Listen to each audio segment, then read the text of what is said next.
And now, here is Dr. Jawanza Kunjufu with his penetrating presentation of countering the conspiracy to destroy black boys. There's no topic that concerns me more than the one on the conspiracy to destroy black boys. And the reason is when our little boys are in preschool and primary grades, they're very innocent and very enthusiastic about learning. But something happens to that, and we need to find out what that is. My younger son is on the cover of this particular book, and I would like for him to grow up to be a man. Like many of you already told me, that you have sons and male students as well. Now, there's two parts of the conspiracy, volume 1, and this is volume 2. In volume 1, we raised 4 questions. First question is, when did the conspiracy start? Who is against black boys? Why is there a conspiracy against them? And what exactly is the conspiracy? That's in volume 1. In volume 2, we look at the relationships between mothers and their sons that must be studied. We also must look at female teachers and black male students. That must also be studied. We must look at some case studies. In other words, many of us are doing a very good job developing black boys to be men. What is it that some of us are doing that others are not doing? And then last but not least, a program called the Rites of Passage into Manhood. See, it used to be we knew when black boys became men, but now many of us don't know when we're men. It's how much reefer we smoke, how much wine we drink, how many babies we make. Until black men spell it out to black boys what it means to be a man, this conspiracy will continue. But let's go back to volume 1. When did it start? And as we begin to look at that, I want to also share with you why we call it a conspiracy to destroy black boys. You see, contrary to belief at birth, there are more black boys born in the world than there are girls. It's close, but it's 1.03 black boys born in the world to 1.0 black girls. Hear me clearly. At birth, black boys outnumber black girls 1.03 to 1.0. A brief 18 years later, it is now 1.0 available, and that's a key word, available black men, to 1.8 available black women. Almost 2 adult women for every 1 adult man. Now, the only question that should be going through your minds right now is what happened? We keep raising the wrong question. We keep asking, why do black men hang on corners? Why do black men lack direction? Well, if you ask this question, you answer the question 18 to 30 years too late. It is not a conspiracy to destroy black men. It's a conspiracy to destroy black boys. If you destroy him as a boy, he'll never become a man. And I can look around the room and tell you know where are they. If they are not available to black women, where are they? Call the roll. In jail, there are 329,000 brothers in prison right now. 1 of every 4 brothers will go to prison. Where else? Or death. There's numerous ways that we die. There's homicide, suicide, drugs, war, high blood pressure, and the leading killer among black men, lung cancer. Our love for cigarettes, especially cool. Smoke them all day long, die the exact same way. Cool. Where else? We have prison, death. What else to make us unavailable to black women? Yes, homosexuality. As you said earlier, 1 of every 9 men in this country are homosexual. Where else? Yes. Hospitalized, institutionalized. Okay, so institutionalization, and there's not only in terms of hospitals, but also mental institutions, and of course, when they get released, many times being homeless. There's still one other large popular area. Themby? They marry white women. Okay, interracial marriages. Now I want to pause there for a moment, because you would think if anybody is going to marry outside the race, it would be black women. You got 2 black women for every 1 black man. But as Themby pointed out, it's exactly the opposite. There are 164,000 interracial marriages, of which 116,000 are brothers. That means 48,000 sisters. It's almost a 2-to-1 ratio of black men to black women marrying outside the race. But remember, as you said in the earlier workshop, if the definition of beauty is light skin, long hair, and blue eyes, why stop with Renee, the light-skinned sister? Why not get you the real thing? Got some serious problems here. And then black men tell me, I can't find a black woman to understand me. You mean out of 20 million black women, you can't find one to understand you? You don't need a white woman, you need a psychiatrist. But that's another workshop on relationships. But I just want to share with you, we got some very serious problems. But to tease this audience, black women are tired of being by themselves. And in the earlier issue of Essence magazine, the article said, guess who's coming to dinner now? Black women are tired of being by themselves. In other words, brothers, you can't have it both ways. You can't have 2 black women to choose from and still marry a white woman. You can't have it both ways. Black women are tired of being by themselves. Now, that's with regards to the stats, why we wrote the book, because we saw the shortage of black men. But what we want to begin to find out is, when did it start? You see, it's called the fourth grade syndrome. Studies show that black boys may be the best students in the country up until the fourth grade. So we wanted to find out what your son, a male student, was doing at the beginning of the third grade, then at the end of the seventh grade, and then measure the progress. Let me give you 3 examples. We had a little boy 5 years ago on the Alba reading test score at the 98th percentile in the country. In other words, a walking genius. That means only 2% male, female, white, or black had a higher score than he at the beginning of the third grade. At the end of seventh grade, the same boy now drops down to the 35th percentile. Engineer potential here, pimp or pusher now, scores should have improved 5 years, instead they only improved 1.3. 2 more examples. We had a little boy at the 92nd percentile. He dropped down to the 24th percentile, and his scores only improved 2.1. But let me give you the average example. We had a little boy at the 63rd percentile. He dropped down to the 4th percentile, and his scores didn't improve a year, a month, a week, not even a day. There are 3 critical stages in black boys' development: infancy to 9, 9 to 13, and 13 to 18. You see, it's easy to see the negative behavior here when he's already dropped out, laid up on some street corner lacking direction. It's more difficult to see it around 9 years of age, when they begin to sit further in the back of the class, when they begin to ask less questions, when their ball becomes more important than their book, when they begin to cheat on their tests. We appeal to you to turn your sons and male students on early, teach them how to read early, teach them the beauty of being black and believing in God early. But many of us have waited, and we have waited almost too late to develop black boys to be men. You know what I'm getting at. America spends $2,300 on Head Start. They spend $38,000 on prison. If Reagan wanted to balance the budget, I can show you save about $36,000 per person. It's much easier to educate than it is to incarcerate. Now you raise the questions. How long do you stay in Head Start? Year? 2 years is the most? How long do you stay in prison? The rest of your life? Question number 1. Question number 2, does Head Start work? A 19-year study documents that Head Start works, but in prison, 85% of the inmates that get released go right back in. But as Jesse Jackson says, we have 2 choices. We can either send me to Penn State or to State Penn. It's your choice. We have got to find ways to intervene. Now, we have a whole workshop just on the fourth grade syndrome. I now want to ask you, what are some of the reasons you feel to explain why black students, especially black boys, were doing so well K through 3, and now scores declining in the intermediate and upper grades? What explains it? Yes. I think the learning style changes abruptly in 4th grade from what might have been more right brain activities in the primary grades into all of a sudden all left brain activities. Okay, so a change in learning styles or methodology from the teacher, from a holistic learning style to a left brain. Okay, very good. Any others? Yes. I think that there's a lot of rejection on the part of the female teachers in the classroom. And the rejection increases with the upper grades? Why do you think it increases? Because of the students, perhaps his natural makeup, hyperactivity and that sort of thing. And that may be increasing. Well, it may be increasing because we're now expecting them to stay in school or stay in a chair even longer. Okay. Any others that contribute to this fourth grade syndrome? We have a change in learning style. We have the teacher's outlook on the student. What else? Yes. The student becomes more culturally aware and differs significantly from the teacher often. Okay. So the child's now becoming more aware of their culture and racial identity. Okay. Very good. Any others? The major reason you have not given yet, and maybe that's why this problem is still with us, Terry. First name is Richard. I'm sorry, Richard. Well, the peer group starts to form and become stronger about the peer And group. that's unfortunate, Richard, that you said that, because as the age increases, peer pressure is on the increase, while parental involvement is on a decrease. I don't know who told parents when your child gets older, they need less of your time rather than more. When I speak to Head Start parents, 80% of them are there. Elementary school, 30%. High school, almost a joke.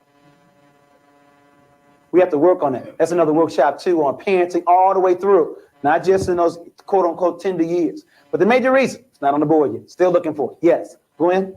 I think too that young boys, and particularly young black boys, in the primary grades, they have many mother figures, and they have very few men figures, and particularly black male figures. And I think it makes a big difference come grade 4. I agree with you wholeheartedly. I think it's the major reason. And let me now give my first position. I sincerely believe that only men can make boys men. Now don't misquote me. I didn't say that a single female parent or female teacher cannot rear or educate her child, but she need not do that by herself. But she calls upon her father, her brother, an uncle, a male neighbor, a nephew, a coworker. There needs to be some men in our children's lives. I want you to explain to me how a boy is going to grow up to be a man if he's never seen any. In order to be anything, you must see it first. Remember in the earlier workshop, and I'll go through this very quickly, from the University of Michigan, we wanted to find out what the major influence on children. We said 1950, it was home, school, church, peer group, and television. And then we gave you 1980. Home was still number 1, peer group in the number 2 position, television 3, school dropped down to number 4, church last on the list. Let's go back to my statement. My statement said that only men can make boys men. Now let's see where black boys are going to find men. Let's first of all look at his home. 62% of all black children live in a single-run household. It's a very good chance he would not find a man here. I'm going to hold off on the streets and drop down to television. Can you name me 5 positive adult black men on television outside the news? And you can't name Cosby because the show just started. Name me 5. No. Outside the news. Jefferson.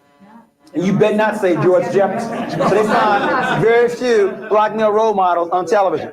Now let's drop down to the schools. 83% of all elementary school teachers are women. 95% of all teacher aides are women. And when do men teach? After the critical 4th grade, or they're in the upper grade, or they're a PE teacher, the janitor, or the principal. Very few before the 4th grade where black boys need them the most. And lastly, the church. Most young people, men don't go to church. And the reason is we lie to them. First of all, we made Jesus Christ white. The man surely was not white. And we have a book called What Color Was Jesus to explain that. He had hair the texture of wool and feet the color of bronze. But secondly, the Lord's Prayer says on earth as it is in heaven. Young people and men want some action. They want some programs. If there are no programs in your church, they will see you later in heaven.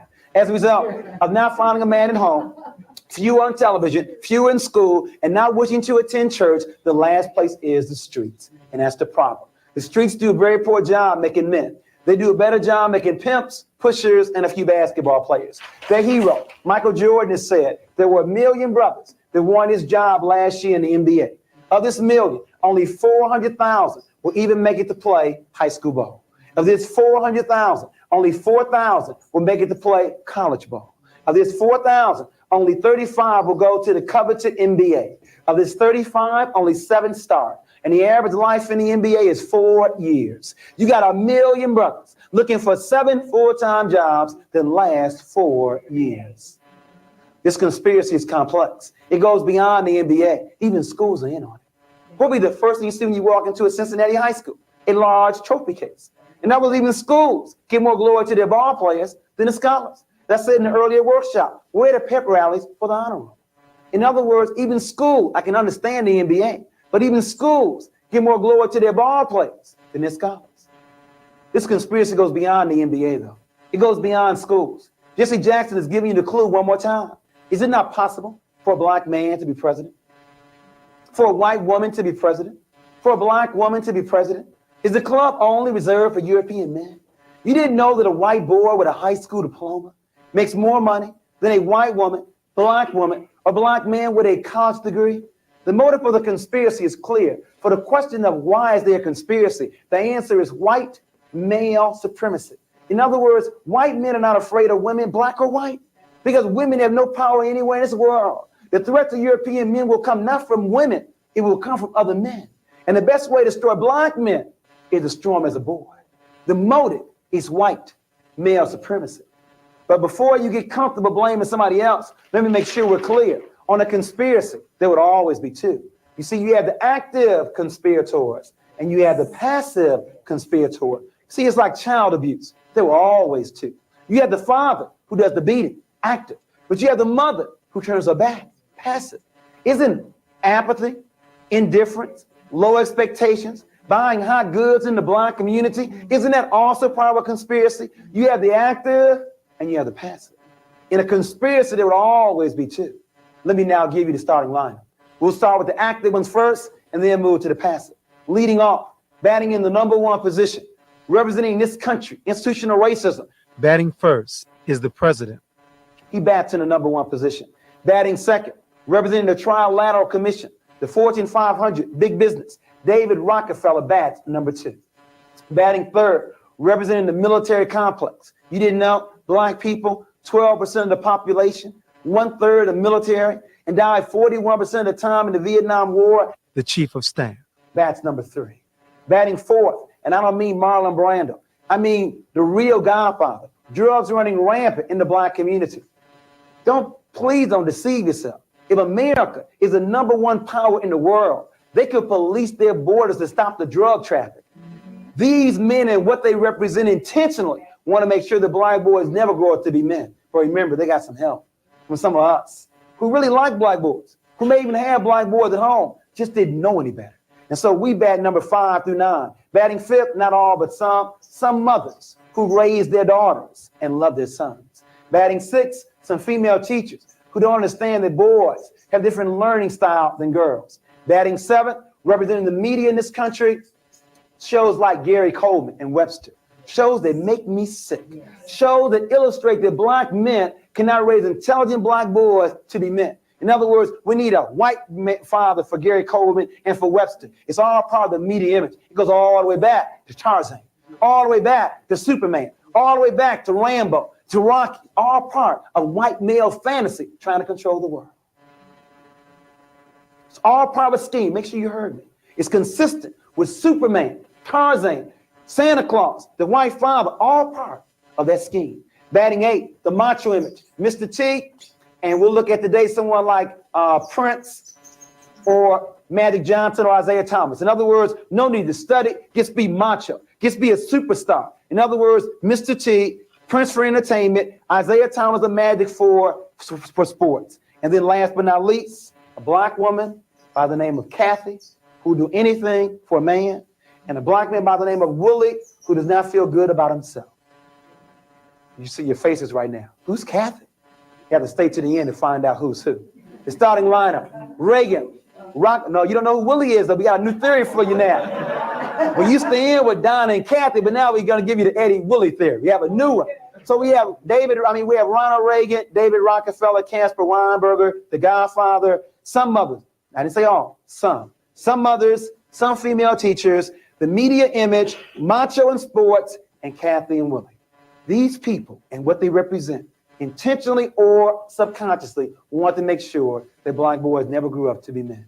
Let's now look at the active ones first. I want to make sure we start in the right place. The conspiracy did not start with black mothers. It started somewhere else. We must start where it began. It began with active conspirators. I want to now look at them first. In looking at the active conspirators, I want to make sure we understand that these kind of terms don't make sense. We are not the minority. In other words, there are 4.5 billion people living in the world. Of this number, 80% of the world's population has color. That means only 20% of the world's population lacks color. Now you tell me who's a minority. See, it's called the African Triangle. It goes all the way back. We're not the minority. We're only a minority. We allow ourselves to be divided up from our brothers and sisters in Nigeria, in Jamaica, in the United States. Look at this African Triangle. After all these years, other than the way we're dressed, you can't tell who's who. There are 1 billion people living in China alone, and we are second. 500 living in Africa, 160 living in Central and South America, 40 million living here in the United States. We are not the minority. Now, the question is, how can so small control so much? That's why I respect them so much. Think about it. You have a gang. You have one gang with 80 people, another gang with 20, and the 20 gonna win? The only way they can do that is by controlling the mind. Because whoever controls the mind will also control the body. Let's look at this. Let's break this down in half. What you come out with is 10% European women and 10% European men. See, it's not even 20. It's really 10% European men. In other words, the Trilateral Commission, they want to control more than just their countries. They want to control the world. And they have pulled this off. Now, there's a tremendous amount of pressure when you're this small trying to control so much. Now, maybe you can't understand it. It's been a long time. It goes back to Egypt for us, having that much power. But can you imagine that small number trying to control the world? A tremendous amount of pressure is on that small group with that much power. In other words, the first thing that men are taught to do is not to cry.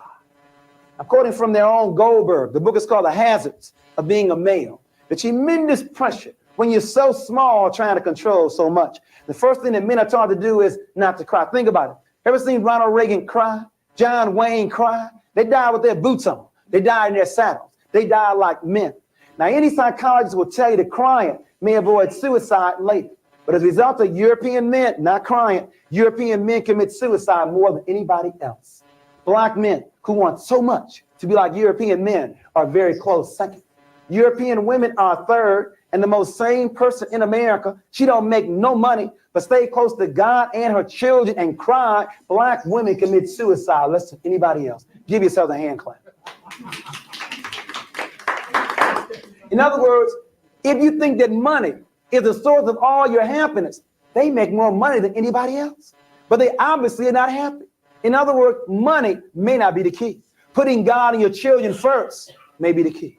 Poorest people in America commit the less amount of suicide. First thing men are taught to do is not to cry. Second thing men are taught to do is to ignore pain. Got hypertension? Shake it off. Cancer? Shake that off too. Monday Night Football. Walter Payton goes off the field with a busted knee. Comes back on a half hour later and Howard Cosell says, oh, what a man. The man was crazy to go back on the field. But see, men are taught to be macho, to ignore pain. Not women. When women's finger bleeds, to the doctor's office. Women take care of themselves, but not men. You know it's gotten so bad that studies have now documented that when men are married, they live longer. That's an insult to my intelligence. It means that I cannot live long by myself. I gotta leave my mama and go to my wife. Because if I don't, I'm probably gonna smoke cigarettes, drink liquor, and eat a lot of pork on the streets. But with women, annual checkup, that's what they encourage men to do. Drink a regular amount of water and eat a salad on a regular basis. What am I getting at? European women say they're so oppressed. European women live to 77 years of age. Black women live to 75 years of age. European men die at 69 years of age, and black men die at 64.8. Albert, you and I die before the first Social Security check.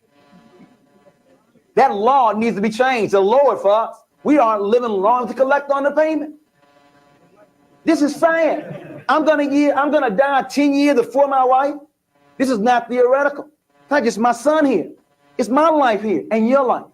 Can I not live as long as my wife? 10 years before her? Men are first of all taught not to cry. Secondly, they're taught to ignore pain. And then last but not least, they're taught to bring home the bacon. What I say as a vegetarian, to bring home the fruit and the vegetables. In other words, to bring home the money. Ronald Reagan knows this. Rockefeller knows this. That the best way to destroy black men is to deny them the opportunity to work. You know what I'm getting at, because Bill Moyers didn't tell you that was Vanishing Black Family documentary. 1 of every 3 marriages in this country, black or white, ends in a divorce in 18 months. Now, you see, it used to be if you got divorced, something was wrong with you. But when you have a stat this high, something must be going on in society. I now want to explain what that is. When America believed in agriculture, America believed in extended family.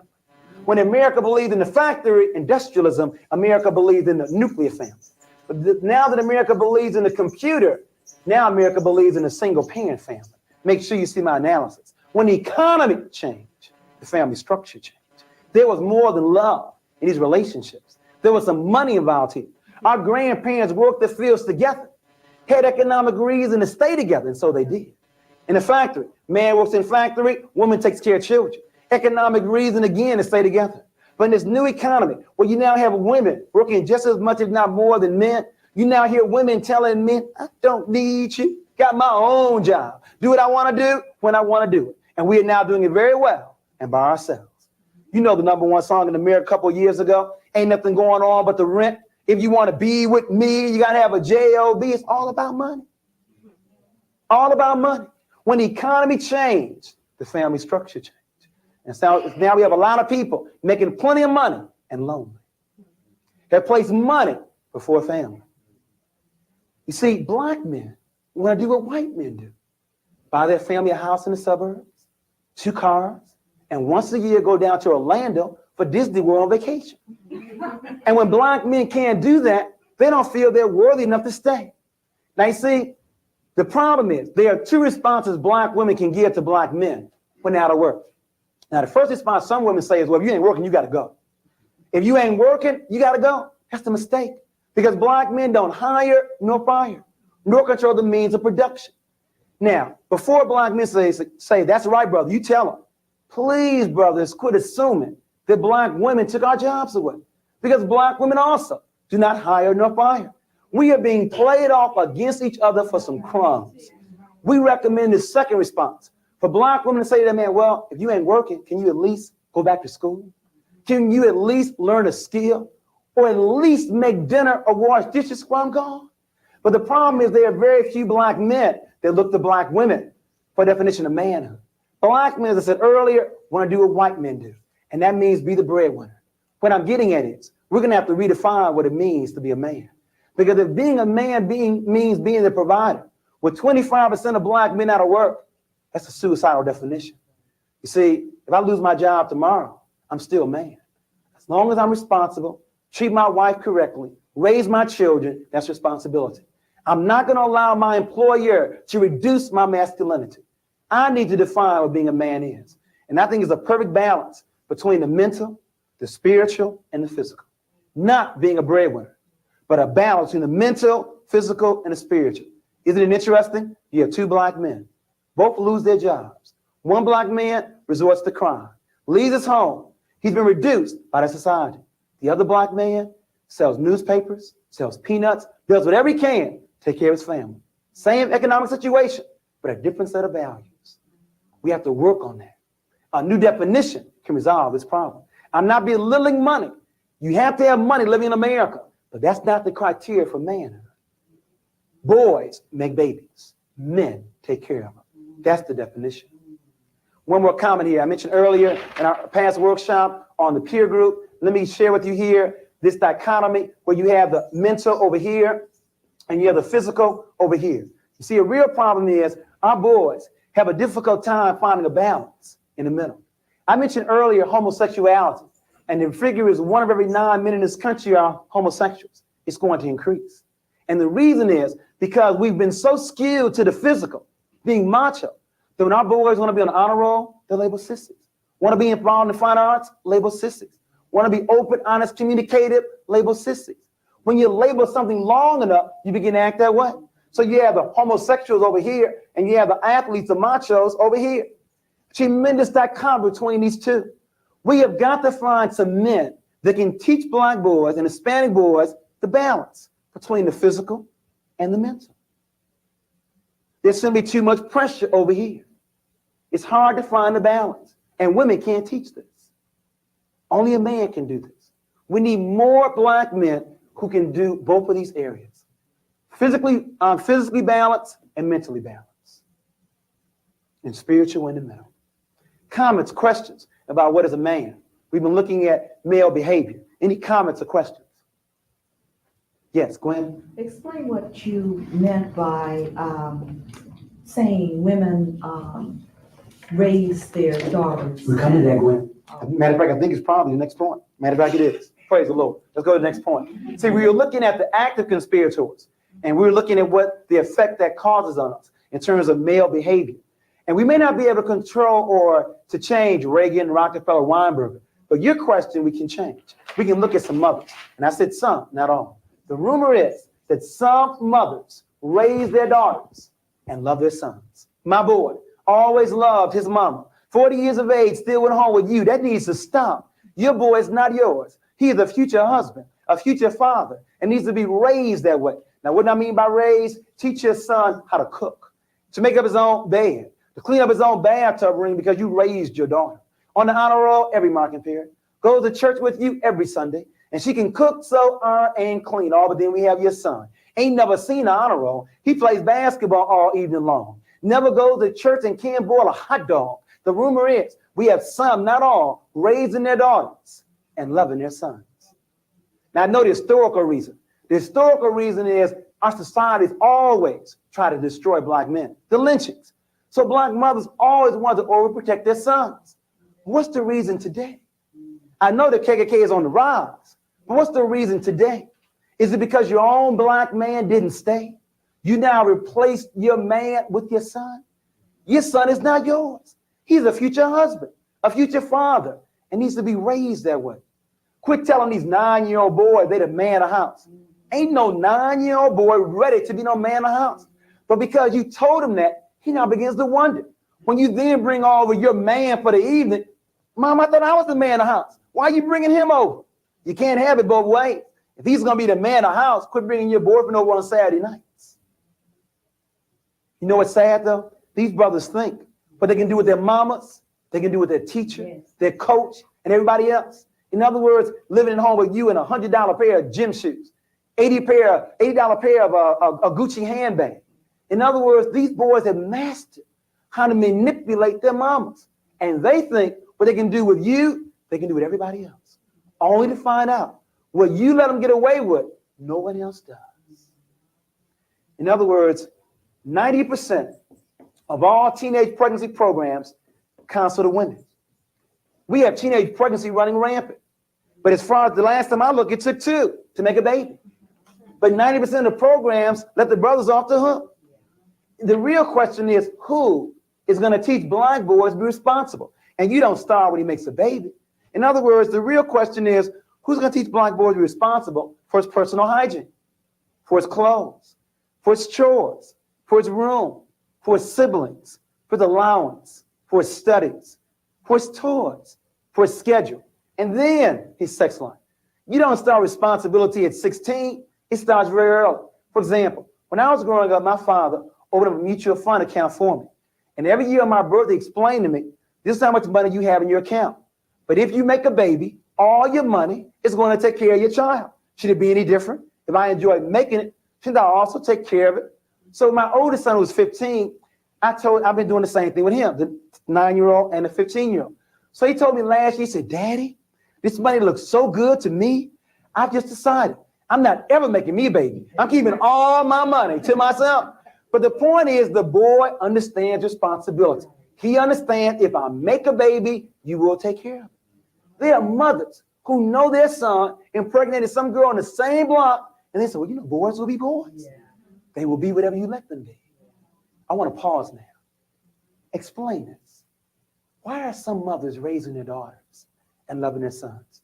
Did you grow up in a household where you did more work if you're the sister than your brothers did? Why is that? And you know what else I believe?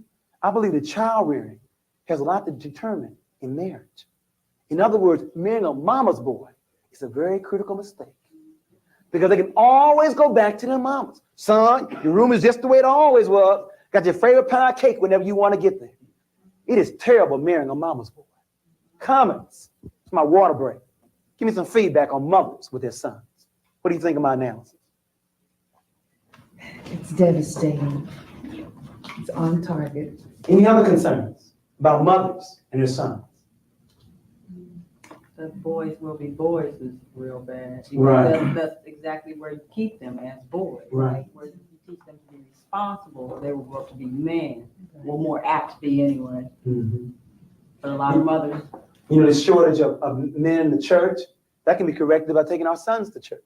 The sons can stay home. It's optional to them, but not the daughters. In terms of playing outside, daughters in at a certain hour. The sons all night long. Double standards. Make the daughters play, but not the sons. See, my point is, if black women, I'm coming right to you.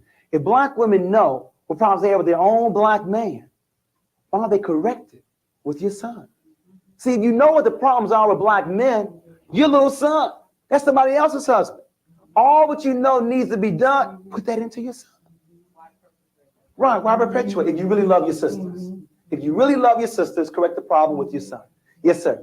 Isn't that hard to do though? Because the mother loves the child so much and it hurts the mother to whoop the child and see the child hurt. So the child will continue to rule.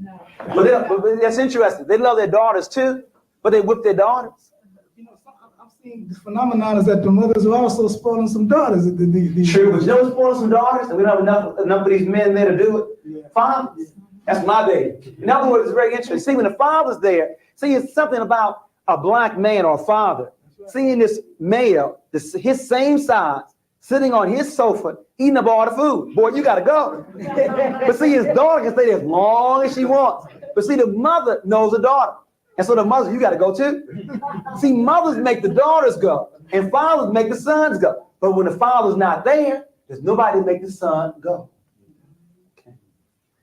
Yes, one more, then we gotta go on. Yes, I ma'am. also think it has something to do with the norms that are set in the system too.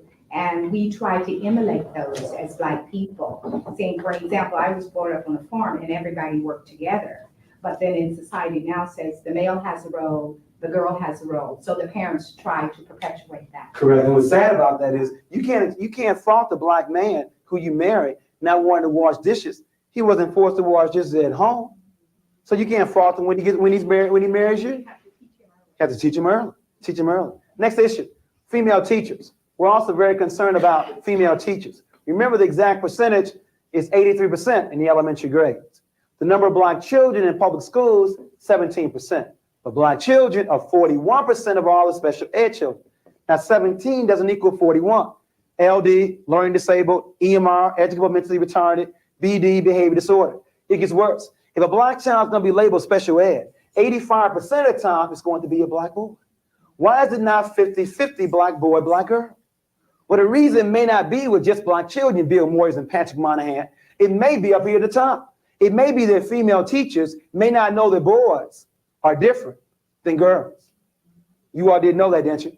That boys are different than girls. I only want the women to answer. The men know they're different. I want to now hear the women to share with us what are some of the differences between boys and girls in the classroom. Because only when you know what the differences are can you then change your methodology to meet the needs of their learning styles. Yes. Boys are generally more active, more inquisitive. Okay, so boys are more active. What else? They're more physical. More physical. Okay, more aggressive. What else? Come on now, you all got the boys. Explain what they do. I think. Go ahead. Go I ahead. think the boys are more egotistical. Okay, so a large ego. Large Okay. ego, and you have to Okay, play got a on good that. group. Any others? They're not quite as willing to please either as little girls. Okay, okay, so less cooperative. And we just want to add a few more because of time. To reinforce, we found the boys are more aggressive, are more athletically inclined, have a shorter attention span, a slower maturation rate, as you said, are less cooperative, are larger than the girls, influenced more by their peer group, more advanced gross motor than fine motor, not as neat as girls, are louder than girls, like wearing hats on their heads, have a different walk, have a larger ego, and last but not least, play the dozens more than girls. You know how many teachers, especially white teachers, white female teachers, don't know what the dozens are, don't know what signifying is? Now remember, we live in a world controlled by men.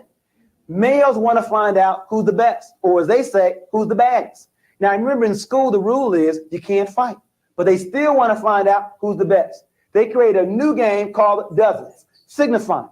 It is a verbal word game of the most prized person in the black community. Now, who's the most prized person in the black community? Your mama. We're going to talk about your mama right now. I saw your mama on the railroad track, looked at her and said, ooh, get back. It's a verbal word game. Now, the game is designed, it's a verbal word game of the most prized person, your mama. Now, if you break down and start fighting, you getting kicked out of school, so I automatically win. If you break down and start crying, again, I automatically win. Now, before I go on, do you know how many black boys have been suspended or placed in special ed because they were playing the dozens? Do you know how many teachers don't understand those same two black boys who were playing the dozens, really getting down on each other's mamas, were the best of friends 2 seconds later? They didn't understand the culture. Now, don't misquote me. I'm not condoning the dozens nor black English, but they both exist. And if you want to move a child from one to the other, it may not be what you say. It may be how you're saying it. In other words, black English, first day of school, 5-year-old girl walked into your classroom, speaking what she heard, black English. When you condemn the language, you've done more than condemn the language. You're now destroying the child's self-esteem. The language is legitimate, has different rules to it. It exists, legitimate rules to it. And if you want to move a child from black English to standardized English, you don't condemn him. You make him feel good where he is. If you went on Albert, there's some skills to playing the dozens. I'm a former teacher, and I had some very good dozen players. There's some skills to playing the dozens. First of all, you have to have an expanding vocabulary. You have to have the ability to make words rhyme. You have to have quick thinking skills. You have to be comfortable with public speaking. And I knew that.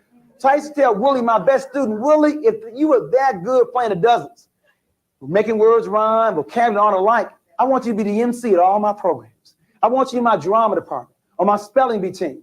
In other words, I stroked him. I made him feel good where he was. And then he was willing to give me those skills in my classroom. But the real issue is, do we let these boys know we respect their culture? Because if you condemn it, they will fight you every step of the way. And you know what else they will do? They will also fight you in what we call the showdown. The showdown between black boys and female teachers. You see, black boys don't know when they're men. And black men have not made it clear to them when they become men. So they think Taking a female teacher one-on-one is going to make them a man, especially around fourth grade. From fourth grade on, they want to find out who's in charge of the class. It's called a showdown. There are numerous options in a showdown between a black male and a white and a female teacher. Showdown number one. She says, sit down, very unassertively. Well, Willie may sit down, but it may be late on in the afternoon. Willie wins showdown number one. Showdown number two. She responds to Willie some of the time, but not all the time. She's inconsistent. Well, I believe Willie wins each one of those she does not respond to. Showdown number three. She said, I'm going to suspend you or place you in special ed. Well, he may lose to the assistant principal or special ed placement, but he did not do what she said. He wins showdown number three. Showdown number four. She says very assertively, sit down now. You know how the good ones do it? They look at you. Strong eye contact. They look you back in line. And she wins showdown number four. Showdown number five. She responds to Willie each and every time. She's consistent. And she's winning each one of those showdowns. Then the last one. A friend of mine in Chicago told me she had a boy who thought he was so bad, he was not going to stand up. He was going to run to class sitting down. He's going to make her nervous. He's going to look at her and smile at her. So every time Audrey looked at him, he looked back and smiled. But then Audrey would look back with the same strength and smile. This went on all day long. Willie looked and smiled. Audrey would look back and smile. At the end of class, so many words, Willie came to Audrey and said, okay, I understand that you are in charge of this class. But the reason is she's done three things well. She, first of all, loves him, and he knows that. She respects him, and he knows that. And she also respects his culture, and he knows that. Because of that, there is no showdown, because he knows that she is in charge of the class. What I'm getting at, to return back to this, if you know that boys have a shorter attention span, what should that do to your lesson? Make it shorter or make it more interesting? If you understand that boys are more advanced gross motor than fine motor, what should you allow more in your classroom? More hands-on learning activities. In other words, my point is, if you understand that boys have different learning styles, rather than taking them out of your class and put them in special ed, why don't you alter your learning styles, your methodology? But you know what's saying? Most principals know that 5% of their teachers make over 30% of the referrals. If that's the case, why remove the child? Why don't you remove the teacher? How is the child doing so well in third grade with a good teacher and now labeled EMR in fourth grade? It may not be the child. It may be the teacher. It's really a shame we can't stay on this longer on learning styles. Hyperactivity, that's a value judgment. If you know what hyper is, God must have told you what normal is. Hyper is a value judgment. It may not be that blind boys are hyperactive. It may be the lesson plans are simply too slow. Think about that the next time you want to place a child in special ed. Some other issues. I want to wrap up with regards to what is the conspiracy to destroy black boys. I believe the conspiracy is made up of white male supremacy, institutional racism, lack of black male role models, the male socialization process, parental apathy and double standards, low teacher expectations, a female designed classroom, a distorted media, and an influential peer group. In terms of the question of what is the conspiracy, I know you can't take all those down the way I gave them to you, so please read the book. I won't repeat them again, but those are the major factors that make up what is the conspiracy to destroy black boys. Male supremacy, institutional racism, lack of male role models, male socialization process, parental apathy, raising their daughters and loving their sons, low teacher expectations, a female designed classroom, a distorted media, and an influential peer group. Now, what I want to begin to look at is, what can the home do to stop the conspiracy to destroy black boys? It's not enough to describe it. Remember, the book is called Countering the Conspiracy to Destroy Black Boys. I want to look at it from the home, from the classroom, from the community, and then we'll give you the Donna Willie theory, or the Donna Cathy theory and the Eddie Willie theory. In terms of the home, in order to stop this conspiracy, we must first of all become aware of it. I believe the first way to solve any problem is to know the problem exists, to study. We have got to study more. And then we, especially women, have got to admit that boys need role models, especially male role models. And after we admit that, then we need to identify some male role models that will play that kind of position with our boys. And please don't lie to me and say you don't know any. In other words, on your block, in your extended family, where you work at, please don't say you don't know at least one positive black male. In other words, just because the biological father is not there does not mean there's not some other black men available. We believe in extended family concept. We also want you to set a contract on what this man will do with your son on an ongoing regular basis. And for the fathers, please quit taking your sons only to the ball game and to the zoo. It's amazing. Fathers take their sons to the zoo and to a ball game. When it's time to go to the grocery store or to the barbershop, go with your mama. In other words, I believe that black boys learn an awful lot by seeing you in very natural situations, at the oil change, at the barbershop, just talking smack on the street. So please quit thinking that you can only interact with your children in some child-centered activities. They need to see what you do on an ongoing regular basis. We must also work on black boys' fine motor development. In other words, early on in kindergarten, we're labeling black boys as being behind because the girls work with crayons, pencils, and scissors. The boys have been working with trucks. We have to work on black boys' fine motor development. We also have to work on a non-sexist household. In other words, teach your son how to cook, how to sew, how to clean. We also recommend you teach your son sex education and before 12 years of age. The studies show we're teaching children sex ed after they've already started. It should be before, not after. They've already made a baby after 12 and 13. We have to work on that.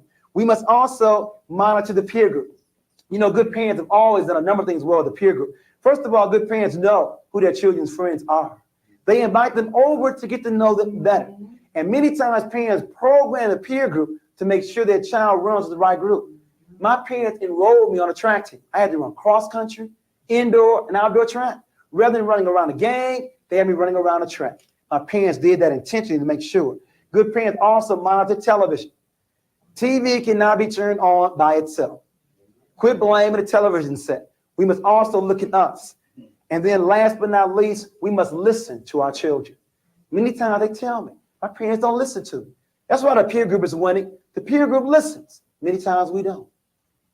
You know, the average father only spends 7 minutes with his children. The average mother, 34 minutes. That's a tragedy. But if that's all you're spending, make sure it's quality time. Make sure you're listening to them. We recommend these strategies for the home. For the school, we recommend the following. First of all, again, we always believe in study. We must first of all become aware there's a conspiracy to destroy black boys. After that, we must increase male teachers. My first desire is to increase male staff. My second one would be those in the upper grades, at least for 1 year to teach in the lower grades. In other words, what I recommend is that we have more black men before 4th grade, or at least in the intermediate division. In addition to that, if we cannot get this, we want more black role models coming into the school. If we cannot get them on staff, the least we can do is invite black men in. I encourage black men to volunteer in your local school because the men are not there, so we need to have you there. In addition to that, we also want to change, some of the changes, the triangle, to change the methodology, to begin to use a right brain learning activities. In other words, more hands-on learning objects in terms of fine arts, artifacts, pictures, and the like. We also recommend that we emphasize academics over athletics. We must give more glory to academic achievement than we do athletic achievement. These are the strategies we recommend for the school. To one, study it, increase male teachers, increase role models, look at a right brain learning style, and emphasize academics over athletics. Lastly, for solutions, we also want to look at the community. The community has a program to destroy black boys. We must have one to protect and develop black boys. One program is the Boy Scouts. It's an excellent program. It teaches black boys skills. But the problem is the Boy Scout master may be homosexual, may not know black history. The Boy Scouts may be nothing more than the junior army, but it's an excellent program. It teaches black boys skills, but it may not do anything else. Another program is Big Brothers, an excellent concept. It gives black males a role model, but the big brother may be homosexual, may not know black history. If so, the conspiracy is going to continue. What we recommend is you blend Boy Scouts skills, blend Big Brothers role models into an African program called Simba, S-I-M-B-A, Simba. It's the African word for young lion. And we now have 17 Simba chapters across the country. These are programs where black men are not talking about the problem, they are working on it. These are black men who've organized themselves to work with black boys to teach them skills, give them a role model, teach them Black culture, and the major objective to go through the rites of passage into manhood. At my church in Chicago, we have a SEMA program where in February during Black History Month or during December during Kwanzaa, we take our boys who've gone through our criteria and through a special ceremony called the rites of passage. I repeat, you have some Black men talking about what they are going to do. You have some Black men organized to begin to work on that kind of issue. We recommend SEMA. It blends all three of those together. Closing point, and then we'll open up for some questions. Donna and Kathy, I mentioned at the very outset that one of every two husbands physically abuses his wife. Now, many thought the problem was only with the men who did the beating. There's more to it than that. You see, any respectable woman will make it very clear to her man, you put a hand on me, and either I'm leaving or you better not go to sleep. There are two kind of women in America, and they go by the names of Donna and Kathy. You see, I sincerely believe this. I believe that men know who to beat and who not to. I believe that. And I believe that men are not going to respect women until women, first of all, respect themselves. And there are two kind of women in America, Donna and Kathy. Now, Donna feels very good about herself. She would like to have a man, but she don't have to have one. I mean, the sun will still shine. God will still be first in her life. Donna wants one, she ain't got to have one. But then you get Kathy, taking me your way, comes through the door with another woman, with a bottle, with a balled up fist. All Kathy wants is a man, and a half a man will do. I want all the Catholics to raise their hands. You know, I've yet across the country see a sister admit to me that she's a Catholic. You know what they tell me? They say, Juwanza, well, I'm a Donna during the weekday, but I'm a Catholic on the weekend. Well, I'm Donna summertime and the Catholic the other hand. It's hard being Donna in America when you have two women for every one man. It's easy to lower your standards. If you want to be a Catholic in America, the theory goes like this. For every sister we can get to quit acting like Catholics and to begin to act like Donna, what this means is less Catholics and more Donnas. As a result of having fewer Catholics and more Donnas, we would have fewer brothers taking advantage of women like Kathy and have to respect more women like Donna. I am tired of women always blaming the brothers. The last time I looked, you still determined who gets your phone number, who takes you out, and every step along the way. It's hard being a Donna in America. If you want to be a Donna, there may be some lonely Friday and Saturday nights. But if you believe in you, you'll have peace of mind. If you want to be a Donna in America, it means you go back to school, get off of welfare, learn you a skill for a career to take care of yourself. If you want to be a Donna in America, it means you will quit watching them soap operas all day long, especially all of my children, and begin to take care of your own. If you want to be a Donna in America, it means you will quit eating those cookies and chocolates all evening long. You know, the rumor is the older women get, the bigger you get. Watch what you eat and exercise.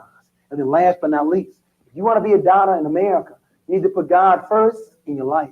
You didn't know, it takes longer for boys to grow up, and some boys never grow up. But rather than marrying a boy as a Catholic making a mistake, we encourage you to wait.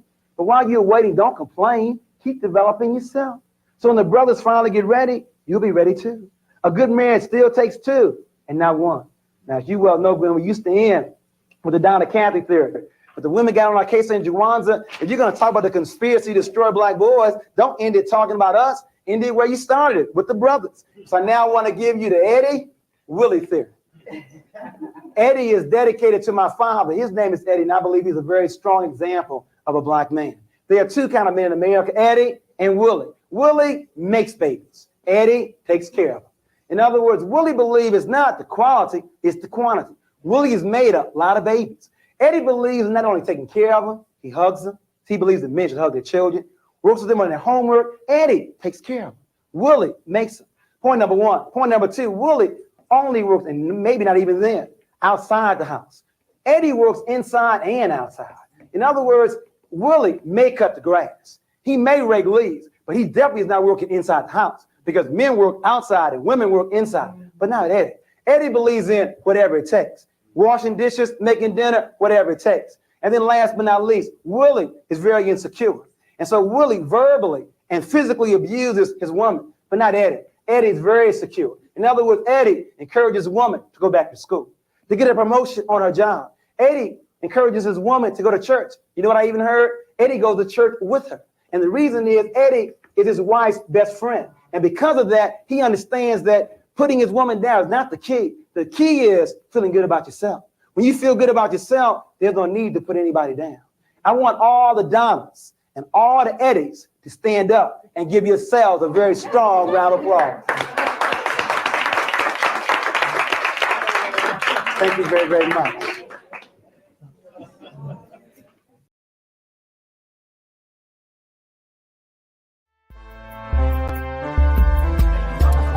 This morning, a violent weather outbreak bringing tornadoes to Florida's Atlantic coast.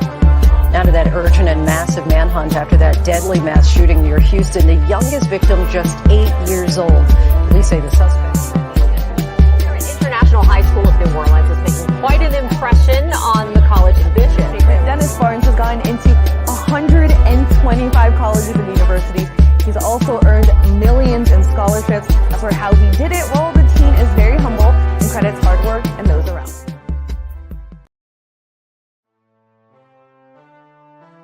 I'm gonna tell you something, we gotta stop the violence, we gotta vote. Stop the violence and vote. Because I did a show in Chicago. I mean that. Stop this violence. I was in Chicago, I did a show for Cook County Jail. And you know, over 40% of the brothers in jail for nothing. And they had a little survey, a little panel thing. We got to ask the inmates questions, you know. So I asked the inmate, I said, hey, my brother, what you in for? He said, nothing. Brothers got this thing about being a punk. What is a punk? I never did understand that for the sake of my life. He said, nothing. That's how long you in for? He said, ever? Now, you know, for a long time, you take the 4 off that motherfucker.